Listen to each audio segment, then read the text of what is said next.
হার্দিক পান্ডিয়া যখনই বল করতে এলেন, গ্যালারি থেকে ভেসে এলো রোহিত রোহিত চিৎকার। টসের পর যখন রবি শাস্ত্রীর সঙ্গে কথা বলছিলেন পান্ডিয়া, তখন গ্যালারি তার লক্ষ্য করে দিচ্ছিল দুয়ো। ম্যাচের মধ্যে একটি কাণ্ড ঘটল। শেষ পর্যন্ত পুরনো দলের বিরুদ্ধে পান্ডিয়া হারের পর প্রমাণিত হলো ধর্মের কল বাতাসে নড়ে। গুজরাট টাইটান্স থেকে মুম্বাই ইন্ডিয়ান্সে ফেরার পর প্রথম ম্যাচে স্মৃতি মোটেও ভালো হলো না পান্ডিয়ার জন্য। আইপিএলে শুভমন গিলে প্রথমবার নেতৃত্বে অভিষেক জয় দিয়ে শুরু করলেন। মুম্বাই ইন্ডিয়ান্সকে হারিয়ে অভিযান শুরু করল গিলের দল গুজরাট টাইটান্স। আইপিএলের গত দুটি মরশুমে গুজরাটের হয়ে খেলেছিল পান্ডিয়া। 2022 সালে গুজরাটের অভিষেকে দলকে নেতৃত্ব দিতে শিরোপা জিতে নেন তিনি। গতবার তার নেতৃত্বে আবার ফাইনাল খেলেছিল গুজরাট, কিন্তু এবারের আসরে আগে নাটকীয় পালাবদল। মোটা অঙ্কের টাকায় গুজরাট ছেড়ে তিনি পুরনো দল মুম্বাইয়ের ক্যাপ্টেন হন। সফল ক্যাপ্টেন রোহিত শর্মাকে সরিয়ে অধিনায়ক হন তিনি।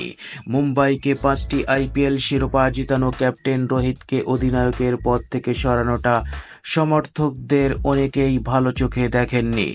পান্ডিয়া যখনই বল হাতে নিলেন, দুইও ভেসে এলো গ্যালারি থেকে। ধারাভাষ্যকার কেভিন পিটারসনের নজর এড়ায়নি ব্যাপারটা। তিনি বলেন, আজ আহমেদাবাদের হার্দিকের ভালোভাবে স্বাগত জানানো হয়নি।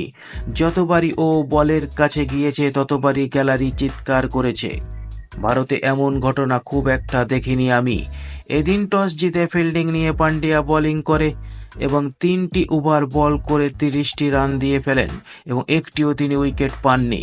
20 ওভারে গুজরাট করেন 168টি রান তাড়া করতে এসে শেষ 2 ওভারে মুম্বাইয়ের দরকার 27টি রান।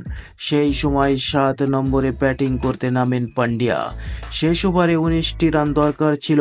উমেশ যাদবের প্রথম 2 বলে ছক্কা ও 4 মেরে জয়ের আশা জাগান, কিন্তু পরের বলে আউট হয়ে যান। শেষ পর্যন্ত 6 রানে হেরে যায় মুম্বাই। নেতৃত্বের অভিষেকে গিল ব্যাট হাতে করেন 22 বলে 31টি রান, তবে জিতল তার দল। পান্ডিয়ার পর গুজরাতের নেতৃত্ব তুলে দেওয়া হলো গিলকে।